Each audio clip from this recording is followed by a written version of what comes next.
और मैं इसका प्रूफ आपको दे सकता हूं। प्रूफ दूं आपको? एक प्रूफ कुरान से देता हूं और एक प्रूफ मैंने सच्चा वाकया अपनी आंखों से देखा है, वो प्रूफ भी मैं आपको देता हूं। कुरान का 16वां पारा उठाओ। हजरत मूसा अलैहिस्सलाम और हजरत खजीर अलैहिस्सलाम दोनों एक बस्ती के पास से गुजर रहे हैं। दोनों भूखे प्यासे लंबा सफर करके आए हैं। दोनों जब बस्ती में पहुंचे तो बस्ती वालों से खाना मांगा। बस्ती वालों ने उनको खाना खिलाने से इनकार कर दिया। आप लोग तो माशाल्लाह बड़े मेहमान नवाज हैं। मैं तारीफ करता हूं बनारस में और आसपास के इलाकों में जब जाता हूं, मैं कहता हूं साहब बंगाल में और झारखंड में मैं तकरीर करने जाता हूं, हमारे बनारस में मेहमान आएगा दस्तरखान पे खाना रख देंगे। मेहमान ठीक है, अपने हिसाब से जितना निकालना है निकालेगा, लेकिन यहां तो इसको मेहमान नवाजी के खिलाफ माना जाता है। यहां तो मेहमान के प्लेट में खुद खाना डाला जाता है।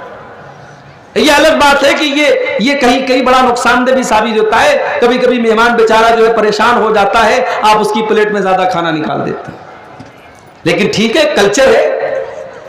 इंडिया में हर जगह का, हर स्टेट का अपना एक कल्चर है। मेरा एक प्रोग्राम हुआ जयपुर में, जुमा का दिन था, जुमा मैंने पढ़ाया। जुमा के बाद गोश्त आया, रोटी आई, गोश्त भी खा लिया मैंने, रोटी भी खा ली। अब मैं चावल के इंतजार में बैठा हूं, लोग पानी लेके आके मौलवी साहब हाथ धो लीजिए। मैंने कहा भाई चावल कहां है? बोले चावल तो नहीं है, चावल नहीं चलता हमारे यहाँ। मैंने कहा चावल के बगैर मेरा खाना नहीं चलता। कल्चर है, कहीं खाने के पहले मीठा आ जाता है, कहीं मीठे के पहले खाना आ जाता है, दोनों चलता है। लेकिन मेहमान नवाजी ये इस्लाम का कल्चर है।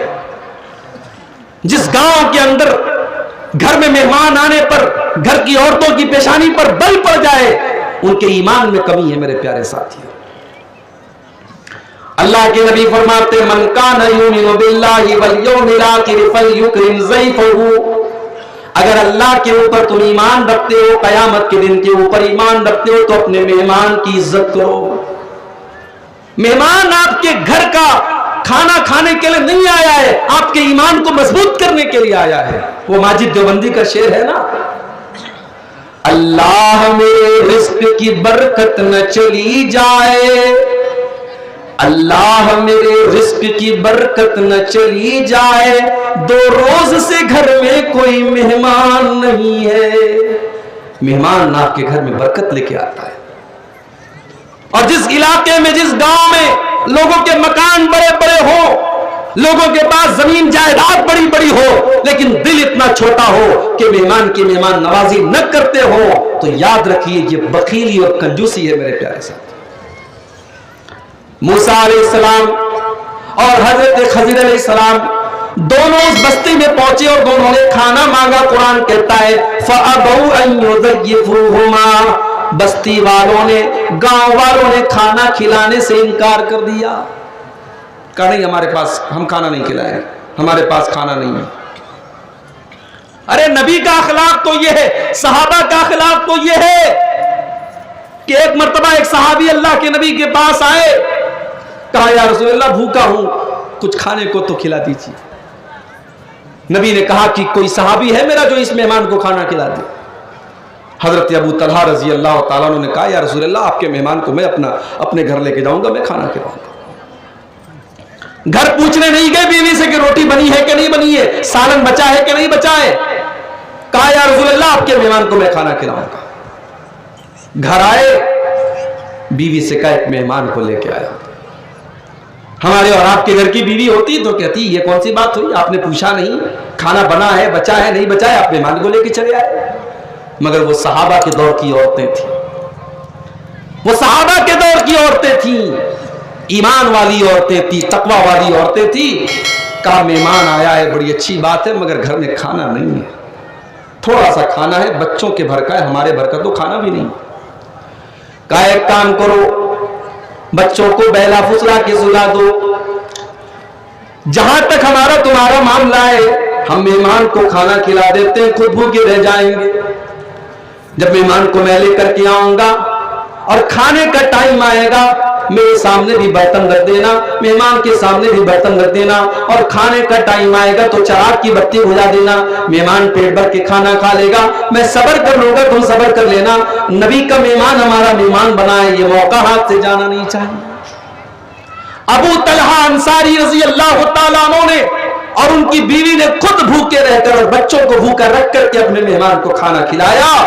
और अगले दिन जब सुबह को हजरत अबू तलहा अल्लाह के नबी के पास पहुंचे तो अल्लाह के नबी ने उनको कुरान की आयत पढ़ के सुनाई कि अबू तलहा, तुम्हारी बीवी का और तुम्हारा अमल अल्लाह ताला को इतना पसंद आया कि अल्लाह ने कुरान के अंदर आयत नाजिल कर दी, वयुतिरूना अला अनफुसिहिम वलौ काना बिहिम खसासा। मेरे नबी के अंसारी सहाबा, मेरे नबी के मदीना के अंसार सहाबा तो इतने दिल वाले हैं कि वो अपनी जरूरत को कुर्बान करके दूसरों के काम आते हैं, अपना हक कुर्बान करके वो दूसरों को दे देते हैं। तो ये अखलाक है मेरे नबी का और नबी के सहाबा का। उन लोगों ने खाना खिलाने से हजरत मूसा को इनकार कर दिया। हजरत मूसा और हजरत खजर बेचारे भूखे प्यासे एक दीवार से टेक लगा करके बैठ गए। अचानक हजरत खजर ने देखा कि दीवार टेढ़ी है और गिरने वाली है। हजरत खजर खड़े हुए और कुरान कहता है फ़अक़ाम, उन्होंने दीवार को सीधा कर दिया। पता यह चला कि हजरत खजर के अंदर जिस्मानी ताकत भी थी। माफ करना मेरे नौजवान भाइयों, नबियों की सुन्नत यह है कि आपका जिस्म भी मजबूत हो, और जिस्म मजबूत उसका होगा जो गुटखा खाएगा, और जो शराब और नशे का आदी होगा उसका जिस्म मजबूत नहीं होगा। जो ताकत की चीजें खाएगा और जो ग़िज़ा खाएगा उसका जिस्म मजबूत होगा। ये गुटखा खाने वाले और ये नशा करने वाले, इनके जिस्म के अंदर क्या ताकत है? कोई एक फाइट मार दे तो वहीं जमीन पर बैठ जाएगा। अल्लाह हमारे नौजवानों पर रहम फरमाए। अरे थोड़ा जिम विम जाया करो, थोड़ा बॉडी को मजबूत करो, थोड़ा मूसा अलैहिस्सलाम की जैसी बॉडी बनाओ। मूसा अलैहिस्सलाम ने एक आदमी को एक मुक्का मारा, वो वहीं मर गया। इतना ताकतवर मुक्का था हजरत मूसा का। हमारे नौजवानों को नबियों के तरीके पर अपने फिजिकल ट्रेनिंग और अपने बदन की कसरत पर भी ध्यान देना चाहिए। अब अब्दुल गफ्फार साहब को छोड़ दीजिए, वो तो बेचारे तकरीर करते रहते, सफर करते रहते, वो तो कभी मोटे नहीं हो सकते इंशाअल्लाह। मेरा मसला छोड़ दीजिए, लेकिन आप अपनी फिक्र कीजिए। ये जो नशे वशे कर रहे हैं, जो गुटखा खा रहे हैं और दुनिया भर की 3-5 चीजें खा रहे हैं, ये आप अपने जिस्म को दोज़ख में डाल रहे हैं मेरे भाई, अपने जिस्म को बर्बाद कर रहे हैं आप। हजरत खजर ने दीवार को सीधा कर दिया। मूसा अलैहिस्सलाम को बड़ा गुस्सा आया।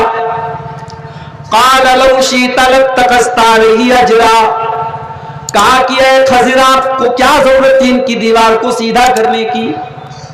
जब ये टेढ़े लोग हैं तो इनकी दीवार को सीधा करने की क्या जरूरत थी? आपको पैसा ले लेना चाहिए था। हम भूखे प्यासे अल्लाह के नेक बंदे हैं, हमको उन्होंने खाना नहीं खिलाया और आपने उनकी दीवार सीधी कर दी।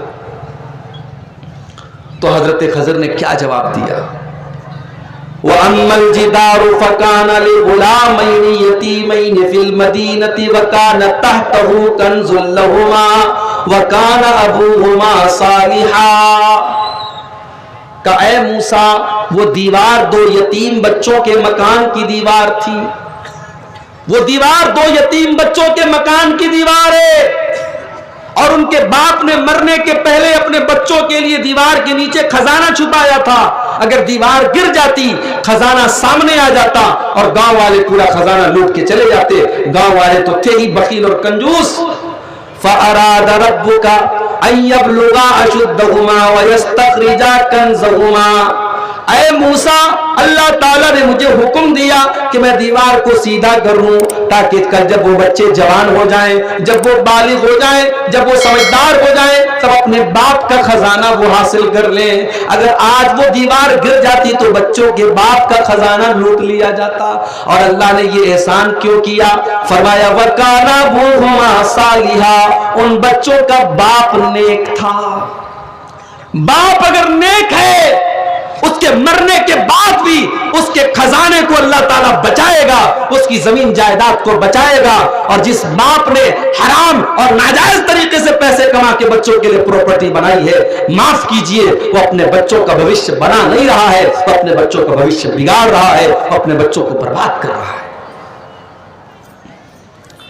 हजरत अब्दुल्लाह बिन मसूद को देखो, रात में उठ करके तहज्जुद की नमाज पढ़ रहे हैं और तहज्जुद की नमाज में इसी सूरह कहफ की तिलावत कर रहे हैं। और जब इस वाक़े को उन्होंने पढ़ा, जब हज़रत मूसा और हज़रत खज़िर का वाक़या उन्होंने पढ़ा, इसी आयत को बार बार दोहराने लगे और रोने लगे। उनका मासूम बच्चा उनके पास सो रहा था। जब तहज्जुद का सलाम फेरा तो अपने बच्चे की तरफ देख करके फरमाया, मीना आजिली का या बुनैया, ऐ मेरे बच्चे, तेरा बाप आज रात में तहज्जुद की नमाज पढ़ रहा है, आज अल्लाह की बारगाह में आंसू बहा रहा है। ऐ मेरे बच्चे, तेरा बाप तेरे लिए ये सारा काम कर रहा है ताकि कल तेरा भविष्य सुरक्षित हो जाए, तेरा मुस्तकबिल महफूज हो जाए।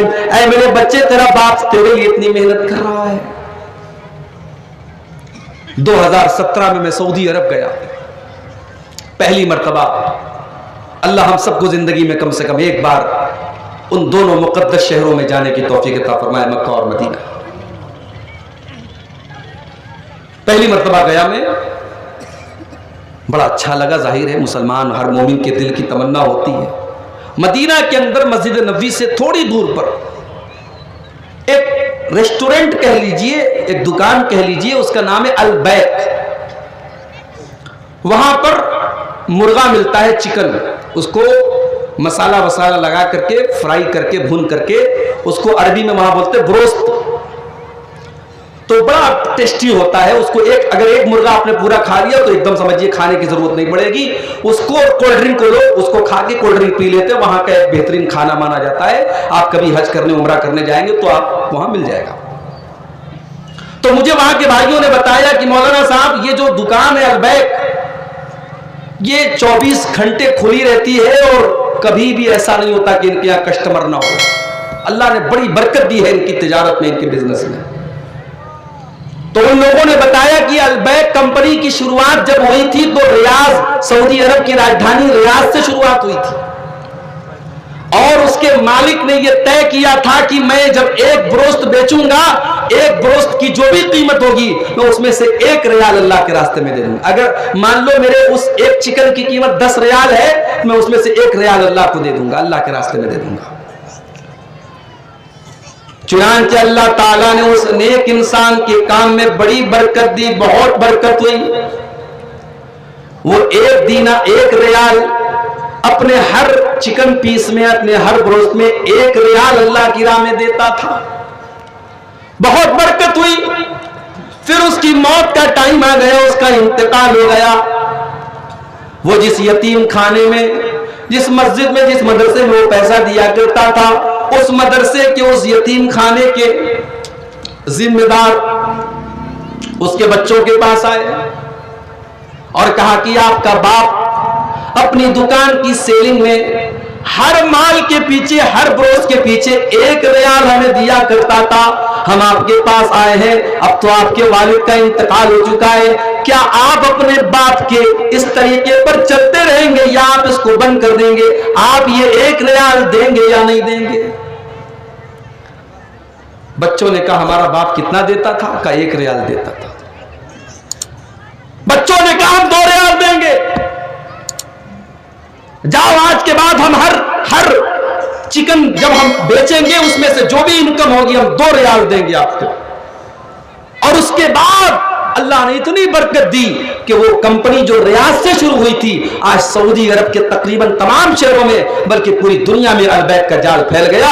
अल्लाह हलाल के अंदर मेरे प्यारे साथियों इतनी बरकत देता है। आप हराम के जरिए अपने बच्चों का कोई फायदा नहीं कर रहे। सूद और ब्याज के जरिए पैसा कमा करके आप अपने बच्चों का कोई भविष्य नहीं बना रहे, आप बिगाड़ रहे अपने बच्चों का भविष्य। बच्चों का भविष्य बनाना है तो अपने आप को हम नेक बनाएं, अपने आप को दीनदार बनाएं।